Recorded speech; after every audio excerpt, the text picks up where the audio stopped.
History books, for the most part, portray Africa as an uncivilized continent. Enlightenment, the scientific revolution, and the industrial revolution, as well as a plethora of other revolutions, are often thought to have begun in Europe. It's easy to understand why there are people who believe that everything great came from the Western world. Unbeknownst to most, a rich grain of history and essential innovations were made and existed in the great African continent. Most people are only familiar with well-known inventions such as cars, light bulbs, and smartphones. But there are breakthrough contributions from the African continent across fields.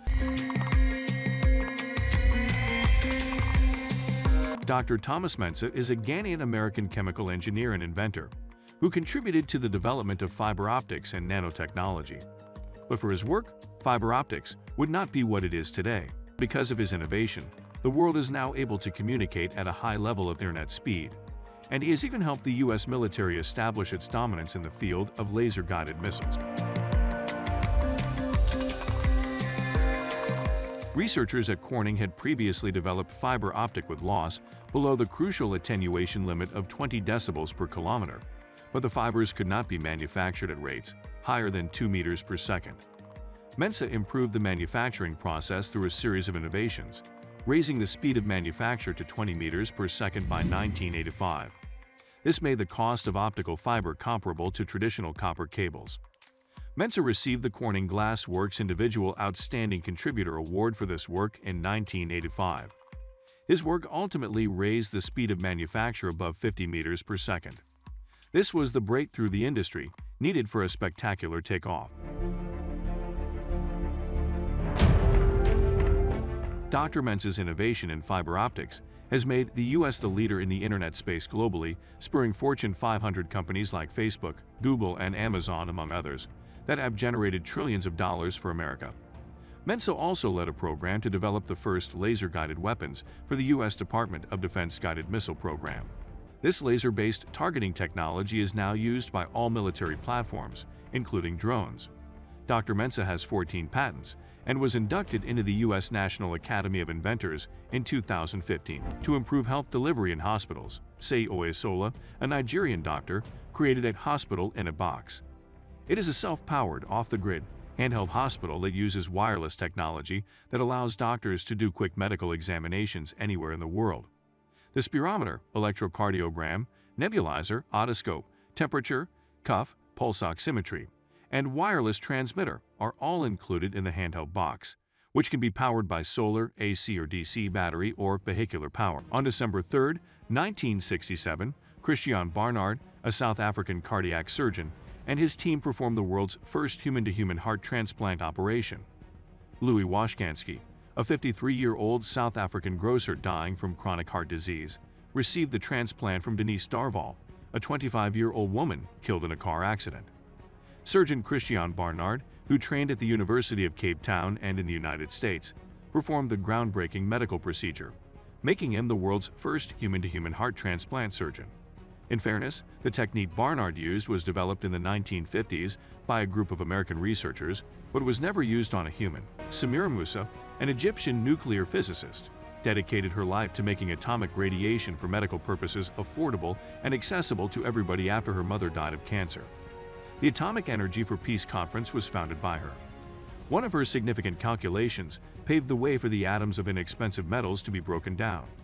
But she was first and primarily a proponent of nuclear weapons defense. Her main goal was to use nuclear power to benefit humanity rather than hurt it. Another invention in medicine was the CardioPad, a touchscreen medical tablet invented by Mark Arthur, a Cameroonian. At the time of his invention, Arthur was 24 years old. The CardioPad is a touch-screen medical tablet that allows cardiac examinations, such as the electrocardiogram, to be done in remote, rural regions, while the test results are wirelessly transmitted to professionals who can interpret them. The technology eliminates the need for African patients in distant areas to go to urban hospitals for medical checks.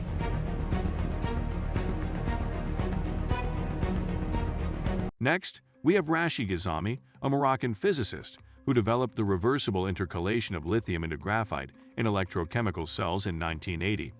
Later, the discovery led to the development of the lithium graphite anode, which is presently utilized in commercial lithium-ion batteries.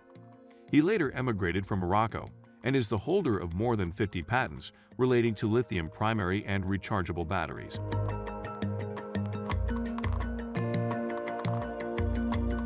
One medical invention that came from Africa is the CAT scan. The device was invented by Alan Cormack, a South African physicist. Alan Cormack and his colleague Godfrey Hounsfield won the Nobel Prize in 1979 for the invention of the computer axial tomography scans. Cormack is said to have provided the mathematical technique for CAT scanning, which uses X-rays and electronic detectors to rotate around the body and produce images that can be medically analyzed by a computer. Honda did not originate in Africa, but without the work of Nigerian Bisi Aziriowa, some of Honda's most powerful aspirated single overhead camshaft engines would not exist. This renowned racing driver, engine builder, engineer, and entrepreneur is responsible for Honda engines such as the D16A6, D15B7, F22A, F18A, and D16Z6. His Bisimoto engineering firm's work has since grown to include turbocharged Hondas and Porsche 911s, and his achievements have been recognized globally in the car industry. Mark Shuttleworth is the next African innovator on our list. Shuttleworth launched Thought, an online consultancy firm, in 1999, during his final year of college. His company was the first to create commercially viable full-security encrypted web servers outside of the United States. It went on to become one of the world's fastest-growing internet certification authorities before being sold to VeriSign, making Shuttleworth a billionaire overnight and putting South Africa on the map in the digital world. In 2001, Shuttleworth purchased a seat on a Russian spacecraft for $20 million and launched the first African in space project.